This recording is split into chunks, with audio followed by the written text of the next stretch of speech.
Hi there, do you know about Twitter? Twitter is a short messaging service with a word limit of 140 characters. 140 you ask? What can I say in so little? Well, users have tweeted about their favourite bands, bring their pets to the vet, visiting their mothers-in-law, and even the proverbial kitchen sink. There's nothing you can't tweet about. Twitter users have even created their own lingo and spun off peripheral services to aid in tweeting. From its beginnings in California, Twitter has spread worldwide, even to a little island we call home. Yes, Singapore. That's what we're going to be talking about today. Twitter in Singapore. Setting out on my journey, I started interviewing people who were tweeting to figure out what exactly the local scene for Twitter was. My first interview is with the founders of PenOcean.com, a popular local blog about social media and its advantages in the corporate world. Next, I interviewed the creator of Singaporean Twitter group Tweetlah, who happens to be a communications and new media undergraduate. Lastly, I spoke to the author of 10steps.sg, a local design blog actively sharing news and tutorials with the design community. Let's see what they have to say about Twitter. We use Twitter mostly as a blogger, not really for our personal use. So we tweet our subject titles, as in every time we post a new post, we will tweet our post titles, hoping to get some Twitter market, from readers. Because for our blog, like for PenOcean account, it's more kind of like corporate. But because we incorporate, we humanize our brand in the sense that we speak to our readers. So whenever they retweet our stuff, we actually say thanks, and then try to get involved with their life and what do they want to read, learn about more about what they like, what they don't like about our blog posts and everything. So that is for the corporate side. And how I use Twitter is mainly to keep my followers updated on what is going on to the website as well as around the design community. So those people following my Twitter are mainly people who are interested in reading design news. That's why they're following me. They are not people who just want to know whether about my personal life. So basically, I don't put chats or any personal infos on the Twitter, but just mainly update whatever, because I host contests as well. So using the Twitter, I actually update all the status for whatever that is going on to the post as well as the contest.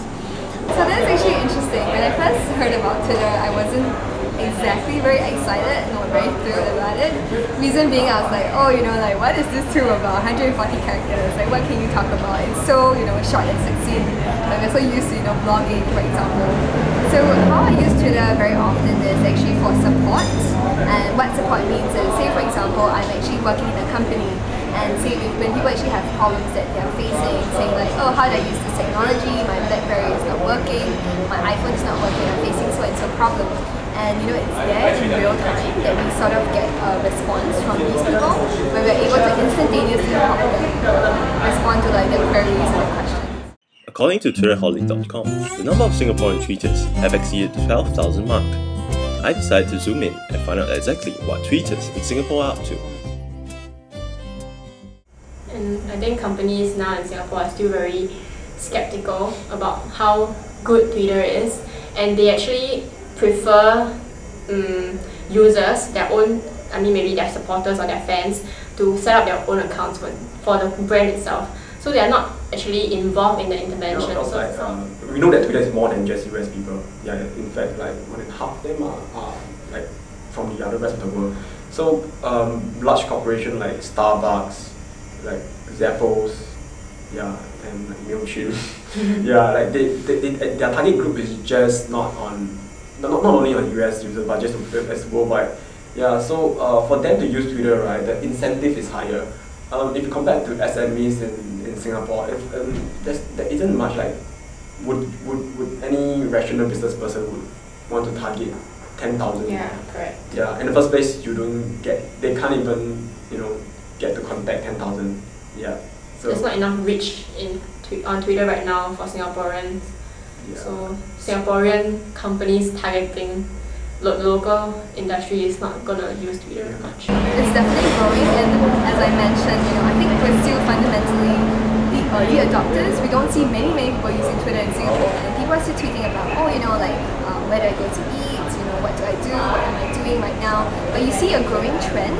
I think OCBC is actually on Twitter, where they have dining tips. Hungry Go Where is also on Twitter, And for me that's exceptionally valuable. Like, you actually get first-hand knowledge. I'm like, oh, okay, like I just need to go to Twitter and find where these interesting dining places are, and I get first-hand response. As increasing number of Singaporeans adopt the platform, popular names like Mr. Brown, JJ Lin and Pat Law surface. News agencies like Straits Times and Channel News Asia are also jumping on the bandwagon.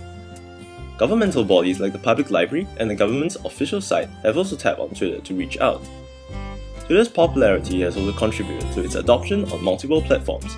Let's hear what the interviewees have to say about the potential of Twitter. What myself and my other group of designers are doing is as and when we are just see each other's news, then we just retweet each other's posts lah. Since our followers are belonging to the same category, I believe all of them are interested to find out what all of us are doing at the same time. So when we are actually retweeting news, we're actually helping to promote each other's posts to the correct group of people lah. Personally, for me, I feel that Twitter has really revolutionized the way we communicate with people. Because say for example, I don't need to know you like I do on Facebook for me to follow you or for me to be your friend. And it's very easy to, like first start a conversation and get people interested in talking about, so you're actually in the education space as well, so you're doing this as well. And I think if you're talking about a tool for communication and building relationships, it's very huge potentials. And I think on top of that, if you look at Twitter, the way we actually talk to people can be very personal, can be very interactive online. I don't need to particularly, again, like I said, know you before I actually start talking to you. Yeah, so as you can see, like Twitter is really out of the box in the sense that although it's 140 characters, but the platform itself is really viral. Yeah, so the limelight now in the social media industry is really on Twitter. Yeah, because of course it's like they're the newest boy around the town. Yeah, so and of course it is fast adoption because it's easy to use. Yeah, and whatever you say just in 140 characters. Twitter is simple. It's so simple that anyone that wish to use Twitter can. Now that we have a better idea of how Twitter works as a tool in business and branding, social networking, news and information, and even in the educational sector, why not start tweeting today and develop your creative use of Twitter?